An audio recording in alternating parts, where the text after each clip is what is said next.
What is up, everybody? Welcome back to my channel, Mystic Watch, and today we got a new video for you. We're going to be doing Should You Summon for the new baby boy Helbram.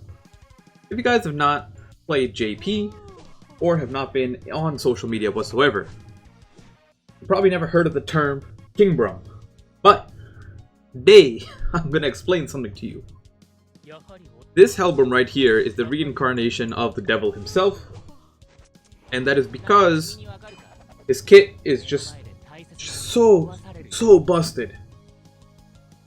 You got a move that depletes ultimate gauge, which we already know if you guys have used either Merlin or SR Bond, that this move is extremely powerful.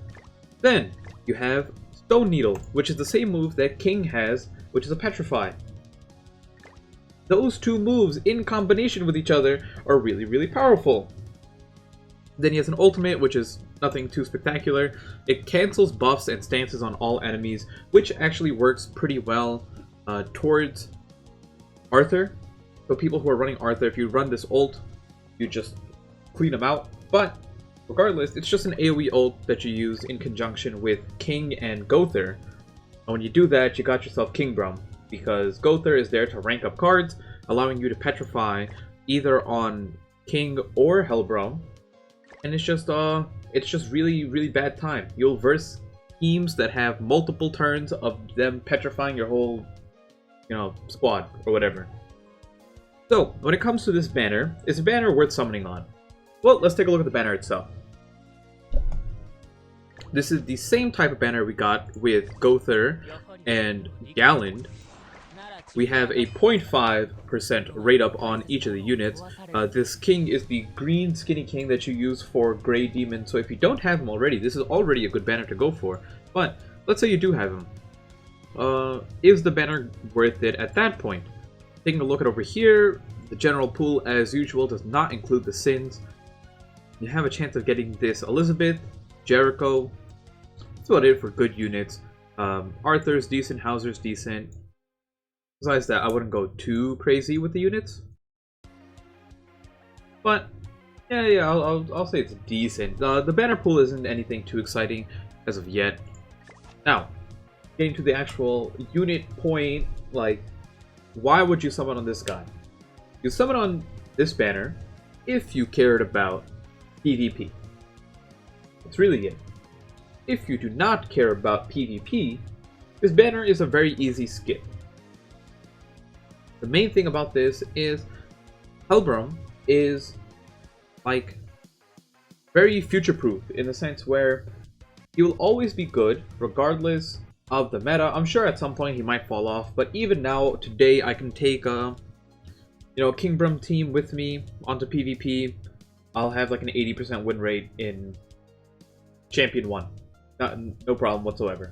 It's just he's that strong. So in terms of PvP, he has a very long-lasting presence in the meta. So I'll definitely recommend, if you're going for PvP, to pull for him. But that's really what it comes down to, is the fact that you care about PvP or do you not care about PvP. And if you don't, you simply just don't have to bother with this banner. Yeah, like you can get around Grey Demon by using Jericho instead, and Jericho is a coin shop unit. So you also don't need to go for this king if you really can avoid it. Now, there are other circumstances that I will also go over, and that has to do with upcoming future banners. So let's see, how do we want to do this? Actually, let's open up new tab and take a look at schedule. Okay. Swap over to desktop. Swap over to desktop. There we go. And I'm currently on the sdsgc.gg site. Now this is the Japanese launch schedule for how we've been getting stuff over there from launch to now. And although this is not accurate by any means, we can use this as a guide to determine what's coming up in the future. What have we gotten so far? Blue Elizabeth, the Green Elizabeth already exists in the game. Red Merlin, Red Helbram just released now. Blue... What? Why are there two blue? Oh, there was a different blue Elizabeth. Never mind. Okay. Green Lilia, Slime Collab. Green Elaine, we already have. Red Arthur, Galland, and then Escanor. So, in terms of units, up until this point, we are right here with what we have unlocked. Chapter 7, right? We don't have the Crimson Demon yet, but I'm assuming we're going to get that relatively soon. Besides that, we don't have Green Lilia. Green Lilia is a free-to-play unit that came out with the Slime collab. It came out with a big celebration. You were able to farm all 6 copies of her for free and get her to 6/6. Now, that is the one thing that is a complete question mark to me. I have no idea how they plan on introducing that because I doubt we're getting a Slime collab again. So what does that mean for us? That means that the next unit that we are most likely getting is going to be Escanor-sama. Green Escanor. Green Escanor is amazing, but he's not a coin shop unit. Meaning, you can't fall back on the fact that, you know, if you don't pull him on his banner, he'll be in the coin shop. We can go right now, and, you know, if you didn't pull Bond, you can pull Bond. Next week, if you didn't pull Merlin, she'll be in here. And then after that, we'll get Gother in here as well. This is not coin shop Gother. Please, please do not get this guy. It'll make me sad. It'll make me very, very sad if you do that. This is SSR Blue Gother. Don't do that, please. But my point being is that Escanor is not one of the units, or this specific Escanor is not the unit that ends up in this shop. But if you miss him, right, if you are unable to pull for that Escanor, it becomes, I don't know, quite sad, right? Quite unfortunate that you didn't pull him. So that is the one thing I would, you know, put in your mind if you're being wary of summoning or not. And this is specifically for the people who do care about PvP, right? Because like I said, if you don't care about PvP, this banner is an easy skip. Don't even bother with it. If you don't care about PvP, it doesn't matter. He's good in PvE, but he's not like you need him or anything. It's specifically for people who are unsure, you know, they want to climb higher in PvP, and they're trying to weigh the odds around it. You know, is it worth summoning? Is it not worth summoning? Now, keep in mind, once banner leaves, we get the units in the general pool. So, an example of this, well, we don't have an example of this yet, but I guess the first example is going to be Galland.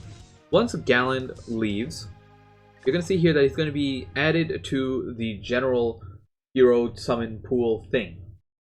Once Galland is gone, even though if you didn't pull Galland, you have a chance of summoning for Galland on normal banners, just in general. The same thing is going to happen with Helbram. Once Helbram leaves, you will have a chance of pulling him later on. Meaning that although it's going to be a really low % chance of 0.17, there is a chance you pull him. Also, in the future, you know, if you have tickets, you have a chance of pulling him on ticket banners as well. But they don't get added to the general pool until their banner leaves. So keep that in mind. So another suggestion would be if you care about PvP, but you might not have enough gems. Let's say you currently have around 300 gems like I do. I'd say pass again, and just wait for Escanor. Because there's a very good chance that next week, we get Escanor and Demon Meliodas in one banner. And that'll be a really, really good banner to summon for. That is going to be my advice. I believe that next week, on the 14th, we will get Escanor and Demon Meliodas. There's a chance that we don't get Escanor, and we get just Demon Meliodas and someone else. But Escanor is coming pretty soon. Just in terms of the characters we've had out so far, Escanor's time is around the corner. And for people who are saying, how do you know that we didn't get Helbram until now, even though he came out so early on JP? The main reason for that is because Escanor is tied to the story mode. The same way how we got Galland when Chapter 7 dropped, we got Galland because Chapter 7 dropped, right? That's the main thing. When Chapter 8 comes out, we will get Escanor.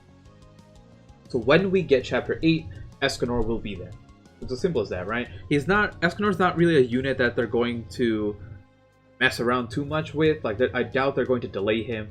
There's a very high chance that we do end up getting him next week. So, what are the final consensus on this banner? It's a decent banner. if you care about PvP, but you have to keep in mind that Escanor comes out next week, and mathematically, you're better off not summoning here, and just summoning when Helbram is added to the general pool on a better banner. But if you really, really care about PvP, I am always of the opinion that it's okay to do one rotation, and when I mean one rotation, I simply mean just going until you get the guaranteed SSR. That's typically my opinion. This game gives out a lot. If you're in, for example, Champion 1 on ungeared, you're getting 60 gems a week. That's 2 multis right there that you can do. And these banners, like this banner is going to be here for 1 week. But if Demon Meliodas and Escanor come out next week, I believe, I'm just giving you my guess, but I think they'll be there for 2 weeks. And that's going to be it. Hopefully you guys enjoyed this quick video. I will be doing my summons on Helbram either way because I am a whale, so nothing that I say applies to myself. I just do summons for the entertainment of others, and that's going to be it. Thank you guys for watching, and I'll see you all next time. Peace out.